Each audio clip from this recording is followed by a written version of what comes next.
At that point, let's invite Hilary into the show this afternoon. And Hilary, did you hear that? Welcome to the show. Did you hear that question? Yes, I did. And it fits in with something I wanted to talk about today because it came to my mind, which was, and I'm not sure what it was that was talked about with bribery, but bribing electors, not just general, is Kiri Allen's extraordinary interference. So what she's doing, presumably, is partially saying we'll keep the ski fields open because we'll give them some money. Yes. It's not just that it's not the rule against it. It's sort of actively expected, I think. They'll have held money back in the budget to try and do things with. And in fact, in local bodies, people, you've got a budget and you take no notice of it, and then you keep spending money as if you didn't have a budget.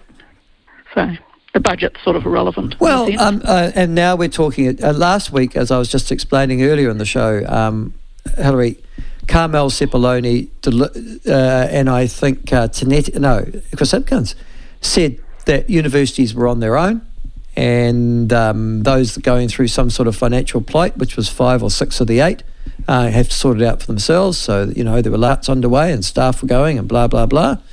And now, yesterday, we hear that they are actually actively contemplating a bailout of the universities. Yeah, well, that was last week, see? And, the rules of last week certainly don't apply to this week. Yeah, well, there you go. What troubled me about Kiri Allen's stuff is that, and they were saying on the radio this morning, on Radio New Zealand, I think, asked the specific question is, you guys, Stuart Nash it was then, I think, said, no more money. We'll give you some money a while ago, and that's the end of it. And now, Kiri Allen's found some more money in a pot somewhere, but more troubling than that, she is interfering with a commercial process here. Here's somebody who was a receiver who was there's obligations on receivers, and absolutely you can throw them out if you've done the wrong thing, and it's whatever. They're obliged to try and sort things out and get some money for a creditor who isn't being paid. And then it moves into liquidators, and it wasn't a stalemate. They shareholders had a vote, and they said we don't want to choose either of those two options to sell something to. So it's now gone into liquidation, and now it's not their choice anymore.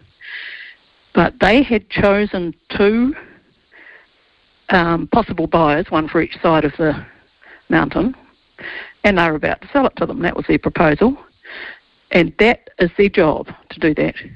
What's happened now is that Kiri was splitting tax because one of them wasn't the local iwi option, and she said there's a third option, the local iwi option. And that should be back on the table, and she's given some money, government money, our money, to the liquidator so that it gives him time to look at this third option, which he had in the first place. And she said it was a better option because any options required local iwi to have to give consent to whatever happens on the mountain. Right. And this would make that happen much more quickly. Right. Now, that's a serious problem when the government starts interfering in commercial obligations that the receivers or liquidators have and tells them to go and do something else. They've got an absolutely strict job to go and do what they've been told to get the best money for the shareholders. And if you're a shareholder of a company and you're going to rely on the possibility of the government coming in and just giving you some money compared with getting it in the normal fashions, that's bloody frightening, really. Yes, I'm just reading that at the moment, her press release. She said there'd been a further expression of interest to take over the ski operations on the mountain from Te Ariki to Hiuhiu on behalf of the Tūwhare Toa tribe. And then she says the final decision in relation to the sale is made by the liquidator. The government is now considering the 3 bids, of which Tūwhare Toa is one, for government support, and I've asked MB to engage with the bidders to determine the best outcomes for the creditors, the Crown, the local economy and the community. So it's certainly not the creditors as part of that. You're absolutely right. The government remains committed. That's really concerning. That she would, and she's making that interference as if it's her role. She worked for Jen Palmer. She was a commercial lawyer in Whakatane. What on earth does she think that that's appropriate to meddle in a liquidator's process in that way? That's the purest line. Is there another argument that because Western Curtin, the Mayor of Ruape, who's welcoming that sum of money being put into the pot somewhere, there is another line that you are aiding and abetting a particular business to become viable again and to employ people. Do you subscribe to that theory? No, the government has a way of doing it. It could buy the company. It could be the highest bidder with the liquidators. Right. It could say, I'm buying it. Yeah. The government can do that. But you're saying it's screwing the scrum. For regional reasons and things. Right, so you're saying it's screwing the scrum to make sure that Tuwharetoa, the tribal iwi, get basically the inside running to purchase the ski fields. Yes, and it's absolutely wrong as a matter of company law stuff, and she should know better. She's a commercial lawyer, and she's worked for Jen Palmer. So she's done both those. That would tell her every which way before breakfast that that's a wrong thing to do. And interestingly, people who probably don't know a lot about company law and other things, their visceral reaction from East Coast is, why won't they put some money in to bail us out over here on the East Coast? If they've got money to spend to bail out the rich people who go skiing, why not give some money to a Potiki or somewhere? And they've got a different sort of reason, but they're also saying, if the government's going to be doing handouts, which is back to the original question, why would they, why choose them? But if they were choosing them properly, which they should do, just buy it and do it, do what they want to, then we could have the proper conversation. But this is, if you start asking questions, you may find that they're saying this is commercially sensitive. No, it's not. They're meddling, and that's our money, and they should not be meddling in, and she's a minister in that sort of thing. Really improper, in my view. Okay. Well, talking about bailouts, there is now, the government, as again, we talked about things change week from week, but had said they are not going to bail out the universities. Now there is a suggestion that there will be. 2 weeks ago on the show, I had Professor Roper from Otago University, who is leading, or was one of the leaders of the anti-cuts movement on that campus, say that he couldn't understand why the government wouldn't help out a voting base that votes disproportionately and overwhelmingly Labour. Well, he might have in actual fact sent the right dog whistle in the right direction, because it now looks like they're going to. What will a bailout look like of the universities to start with, do you think, Hilary? Well, what we know it's all about, and this is the silly season, is think of the press release. Start with the press release, because that's where it starts, where it often ends with this particular government. So start with the press release. What do you want the press release to say? And the press release, I would think, would be wanting to say something like, government recognises universities' pivotal role and does whatever, or something. That's probably where they're going with it. I don't know, but let's assume it might be. Then they need to give enough money so as that the universities could, so as Victoria could credibly think that it's having the teachers reinstated, teachers' courses, and the government will also make it clear that if it puts the money in, well, it won't make it clear in the press release, but if it puts some money in, Victoria will need to use it for some purposes, not others, so as that they can say, we saved the teachers' college courses at Vic, and we saved particular things that they want. So what you're suggesting is that when the bailout comes, it'll come just like the Public Interest Journalism Fund with a large number of strings attached. Effectively. It won't look like that quite, but it will be that. And so, like, there's been a big increase in general staff at the University of Otago and a reduction in academic staff in the last yes, that's remarkable. 10 years or whatever. Yeah, can I just before you carry on the next thing, can I just highlight that for listeners? They've done a review. In fact, I think the Otago Daily Times did it, in actual fact, using the Official Information Act. They did a review of all the staff at Otago University because they're sort of at the pointy end of this university funding crisis nationally. And they've discovered that the number of managerial and general staff have increased over the last 10 years, as you say, but the number of academic staff and teaching staff has decreased. That's an extraordinary statistic. Yeah. Well, when you have a look behind it, and good on the ODT, I think, when you have a look behind it, you see, you can look and you can think, oh, well, if they're doing things like labs, there's people, lab technicians and things, there's a variety of, and people doing typing and all sorts of things that help out, and they're supporting the academic staff, so of course you need those. But when you have a look at that article in the paper, there's a whole lot of bullshit jobs in there that have increased too. There's a whole lot of jobs that are nothing to do with supporting the academic staff. They're to do with supporting so-called treaty obligations or people talking to each other, or communications and marketing would be another one, I would imagine. Yes. So if you have a look, I haven't got in front of me that article anymore, but if you have a look, there's all sorts of things there, and they're not things like lab assistants and people helping the academics do their job. There are a whole lot of crap additional. I mean, the public service has gone up close to 35% in the last 5 years. Where are they all? Who knows? But anyway, so that's my guess that as to what the funding will be. It won't be everything they want, and it'll be so as that they look like they've done something useful, but it will still starve them, and it won't have them decrease the number of useless jobs.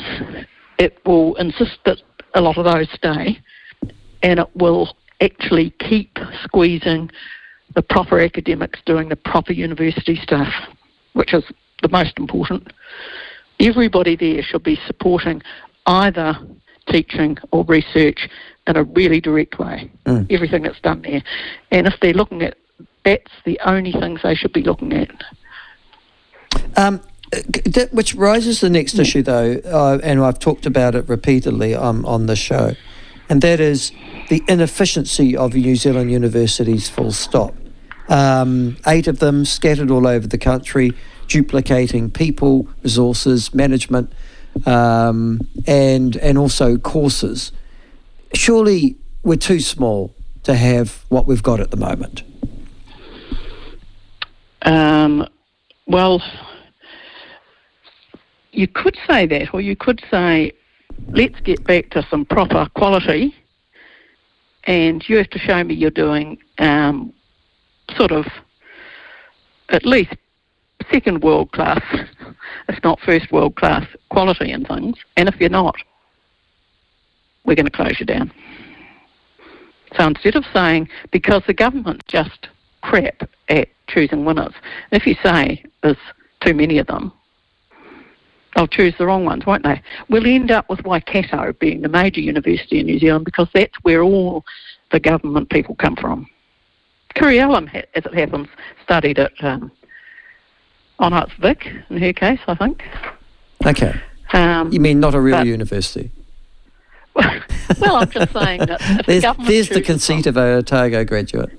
Absolutely, yeah, yes. No, well, I have to say though that the reputation. Yeah, well, I mean, it's not something. The international reputation of Otago University is dropping like a brick at the moment. I'm interested to know what is in their advertisement worldwide for the new Vice-Chancellor. Does it say leading long-established university, or does it say very proud of being a treaty partner with people who never had university? Well, that's another point. It'll be interesting to see what the job ad said for because that will make a huge difference. Now, I'd like to move on. Go if you like. If we could, for a moment.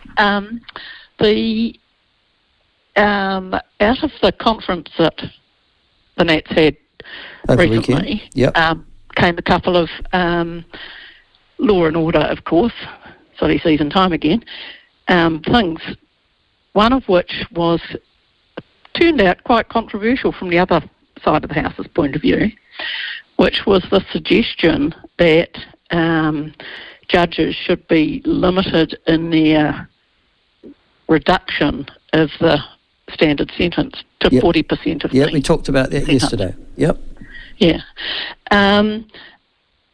And the extraordinary position that we shouldn't try and curtail judges' discretion because they know what they're doing. And I thought that was very peculiar because the judges' only task is to carry out the law. Parliament makes the laws, they carry them out. Sometimes you hear them say things like, well, the law might be an ass, but it's the law I'm administering, effectively. The idea that it's there, that they know what they're doing about the law is sort of nonsense. What they're supposed to know what they're doing is how to apply the law appropriately. We had somebody recently in Dunedin, and the judge said, and I presume he was right, I don't know, somebody had stomped on their partner's head, kicked them when they were being dragged across the floor or something. They had serious long-term effects and things. And he said, I don't understand why the police didn't charge them with something worse, as it were, but I'm limited in what I can do because of what they've charged. Now, that's a judge carrying out their proper role. They've got a charge in front of them, and they're saying, with this charge, and then making a decision. But on top of that, they occasionally make comments, which he did, saying, I don't know why the police did what they did. But the judge's job isn't to say, we know what should happen with this person. We know the law. We know what to do, sort of. It's for Parliament to decide what the penalties will be. And I would think that a lot of people in New Zealand would have been surprised, and not in a good way, to find out that the idea that the judge should only be able to give you a bit more than half off, as it were, for good things, or that you were beating up yourself as a child or whatever it is. Because the people in Parliament are supposed to make the laws about what's supposed to happen to you, not judges. It's just weird. And for the government to be saying that's a mean thing to do, it doesn't give people a chance to rehabilitate and things, that's nonsense, because that's what they should do with the law. They should argue about that when they're making the laws. It's not for a judge to make the laws. Well, sometimes, but I mean, let's take a good example of that, though. I talked about it yesterday, was cultural reports, which came out of a High Court decision under Justice Fata, I think it was. And then suddenly the Court of Appeal said, it's okay, you can look at and see whether or not some poor person in front of you has been colonised and how they might have been generationally impacted by that, and we can start to give discounts for that. There's a clear case of judicial activism. That was never passed through Parliament. I was going to say we've got laws, we've got words for that, judicial activism, and what the Parliament can say is that that's not what we meant you to do. These are the factors you need to take into account, and they can just write them in. Yeah. And that's pretty much that's what the Nats proposed yesterday, with a maximum amount of time. Yes, but I see they walked that back a bit. I mean, that's the problem with the Nats. They come up with something like that, and then I see that they walked it back a bit yesterday afternoon. Yeah, well, they shouldn't. In my view, I agree. They also at the same time said something which has been mentioned, but not with the same enthusiasm, that everyone should have rehabilitative opportunities in prison. And that's a really important thing. And that's something that you'd think the Labor Party would be very keen on. But no. And the Greens and everybody else, they should say, yes, why didn't we think of that? Or they should pretend they have thought of it and it's their idea. Because if half the people close to, I think Luxon said something like half the people in prison are on remand at the moment, then you really need opportunities for those people. It's a huge proportion of the prison population, isn't it, on remand? It is, and indeed. therefore not accessing any of the things to help them when they come out. Even sentencing. We've got people coming to trial 18 months after they've been charged, and people being sentenced 6 months after. I mean, how long does it take a judge to figure out what sentence to give somebody? You can't understand upon the day necessarily. Well, in actual fact, and there's the irony of all this. There are such clear and strict guidelines from, I think, the Supreme Court on sentencing, that it's really just a formula at the end of the day. And judges, particularly at district court level, have very little discretion because they've got to follow that. The High Court, though, seems to always find a new wrinkle that it can. You can just watch High Court judges trying to find a reason to discount a thing more. And I guess that's what National's trying to address in their policy that they announced on Sunday afternoon. Oh, can I just... We had somebody Sorry, carry on. We had somebody recently here who tried to disrupt the oil conference or whatever in Queenstown. Oh, yes, Penn Warden. Her name was Penn Warden. She was the elderly pensioner environmental Apparently activist. a grandmother, as if that has anything relevant to anything, I don't know. That's right. But that sentencing has been delayed till August. Now, there's no reason to delay that sentence. And this is a person who, even after she's found guilty, says it should have been somebody else who was on trial, and I would do it again. Correct. Yeah. Now, and the suggestion is that if they delay it because she hasn't been sentenced yet, so that she might be discharged without discharged without conviction. Yeah. After what did she go through? She went through a jury trial. Is that right? She elected. Why would you do that? A jury found her guilty. Yeah. And she says she'd do it. So there's no remorse there. So, no, absolutely no remorse. And the suggestion that you should delay sentencing till August and a sort of a vague, it doesn't mean necessarily that she's going to get off without conviction. Really? Really? Why are you delaying it?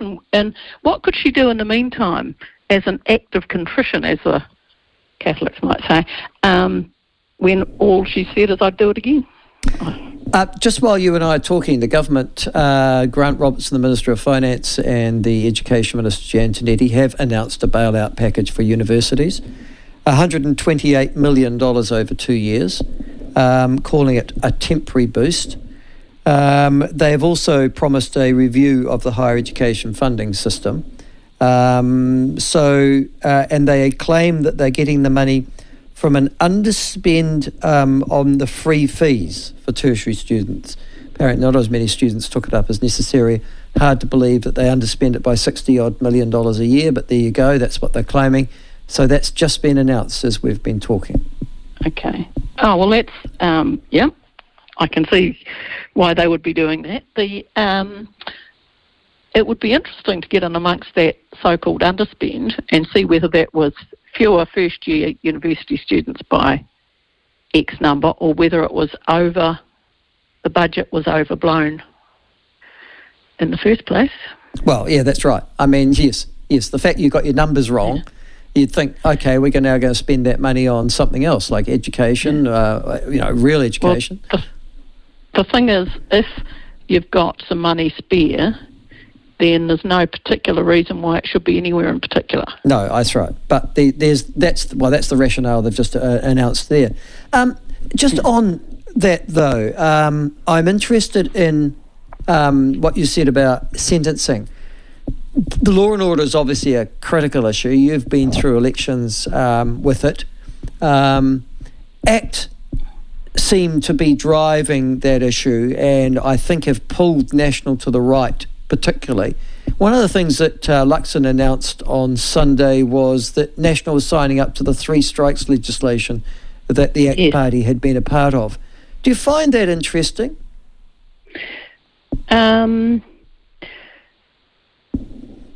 I think that's a, as it were, political move. What all sides of the House, or all corners, would know if they know much about it is that it doesn't make a huge bit of practical difference. It's a lot less significant. I mean, it's saying the third time, you just haven't been listening. You know, really, I told you not to do that. You know, and once you've got to the courts, you've already had lots of opportunities of them. So you finally get to court, and you then get found guilty, and then somebody says, but really, the reason I found you guilty and you're going to have a consequence of this is that you're not supposed to do it. Really? And so then you come up again, and somebody says, actually, this is a 3 strikes thing, because it's not trivial, it's not parking offences. And someone says, I'm just telling you, this is the second strike of these strikes or whatever. Yeah. It's interesting that the government didn't immediately repeal it when they got in. You know, they dragged their feet every way before breakfast. It doesn't make a huge difference to the people who don't listen the first 2 times that they finally get to court. Having said that, I think it's a bit devoid of principle myself. Having said that, I did notice that many judges tried to actively circumvent that piece of legislation. That was a classic cases where judges knew what Parliament intended, had the piece of law there, but tried to find ways around it, either by devaluing the crime or trying to reclassify the crime so that the 3 strikes legislation couldn't be implemented. And really, you know, that at that point, whether the legislation's good or bad is sort of irrelevant. There's a classic case of the judiciary seeking to frustrate the will of Parliament. Yes. That's why saying a judge just knows what he's doing, we should just leave him to it. It's just not going to work. And interestingly, the police, I don't think the police did that. I think the police thought, right, this is the 3rd strike, and getting him off the streets is worthwhile. Mostly him. So that was not a case of police undervaluing the thing, that they were leaving it to the judges who then, as you say, tried to find a reason why they wouldn't do what they do. But I'm not in favour of judicial activism, partly that it's a bad thing. It's not their job. And it upsets the balance of the legislative and the executive and all the rest of it. But partly because it takes a long time to stop them doing it. It's really quite difficult to, you know, you don't want to look like the people who say, well, just because the judge did some things I don't like, we'll go and change the, you know, there's no sort of political mileage in changing it. So it just hangs around with judges refusing to do what Parliament's told them to do. Now, from an outside point of view, though, from an outsider's perspective, you've seen Christopher Luxon at the National Party conference. It's their big chance to dominate news media for a weekend when usually nothing else much happens. Is he changing perceptions, do you think, of him? Or are the perceptions already confirmed and it's impossible to do so until probably the debates that happen a month out from election day? No, I think that sort of thing will. Interestingly, they interviewed on TV some people at the National Party conference, particularly on that policy, those 2 together, because he announced the 40% thing and the rehabilitation people. And they asked a variety of people, and I think possibly more women than men, you know, like they might have asked 5 people, including 3 women or something. And the comments were, I really like what he's saying, we should rehabilitate everybody in prison. So that part of the policy was certainly a part that will encourage his mana, I think. I just I think and the recidivising... 40% is something that, I think that good luck is the simple answer to that one. All right, now, you wanted to say something about the extraordinary events over in Russia, which I have to say I am not quite as, chipper, that this is necessarily going to degrade Russian military capacity at all. And I think it's all a bit of overblown that Putin is sort of hiding in the shadows waiting for somebody to take over by way of another coup. What's your take on it? Yeah. I don't think he's necessarily on the way out, although, interestingly, come about 32 years for a dictator, and you get shot or you die for some reason or another, or you get thrown out. Interestingly, you can last about 30 years, and that's him. And I think it is a matter of that could be 4 years away. I don't think it's tomorrow morning or anything. No. But why I think it's interesting as to where we will get to at the end of this war. I think that there must be people talking to each other internationally who are people at the top of Russia who aren't quite Putin, saying things like, just hypothetically speaking, if we withdrew from the Ukraine, what sort of amount of sort of rehabilitation would you expect from us? Just theoretically speaking. There must be some of those conversations happening. Well, but the West must also be saying, looking at their own economies, looking at their own military arsenals as well, looking at the amount of money that they've poured into supporting the Ukraine, must also expect that there'll be some form of fatigue soon too, surely, from those... No, well, that helps your GDP, of course, a good war, or even a bad war. I suppose I don't think they can... Yeah. They can't sort of stop really at this point. They've got to... so you think they're committed? They can't pull out? They can't... I think people are committed. Yeah. Because they can't let Russia take over Ukraine. Oh, that won't happen now, though, will it? Is there still that danger? Or do you think that those lines are so solidified across where it is, that's the end of it? I don't think it will happen, but I think that... But it's interesting to look at the effect of that war on other things. The EU has figured out a way to deal with their energy stuff and things. Yes, and that's right. Russia. Yeah. And likewise, people are saying we don't want to be dependent on China any more than we wanted to be dependent on Russia when we think about it. Yeah. And so people are thinking all around the world what to do about some sorts of things. And in the meantime, since we've clearly going away from, if we're ever anywhere near, sort of world government and everybody agreeing on something, we've still got this whittering in the corner of people who somehow think that environmentally everybody in the world's going to agree and do what they need to do to stop the planet getting warmer. Well, and I'm thinking, have you not been looking at what's out there in the world at the moment? Yeah. It's just not happening. We're not as one. We're not focused on that sort of stuff. Hilary, that can I just say that observation I think is brilliant. It's something that here we are still, and the Otago Regional Council is a classic case. Tomorrow at its council meeting, still whittering around, as you say, a brilliant word, around how it needs to get involved in trying to save the planet and reduce greenhouse gas emissions, when the whole international framework that might have provided some form of agreement has just shattered. And the idea that the Chinese, the Russians, the Americans and the European forces will sit down together and accept that they'll put aside all their things and just talk about working really hard together to try and stop global carbon emissions, it's just nonsensical, isn't it? Yeah. And made a wee bit worse by COVID has made everybody in the world grumpy. If there was ever a time when they would say, oh, well, hey, why not then? It's not now. Yes. Now people are saying, no, don't want to do that. Don't like your ideas. Just don't.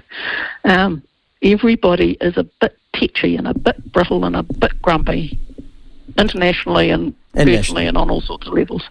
So it would not be a good time for that reason as well.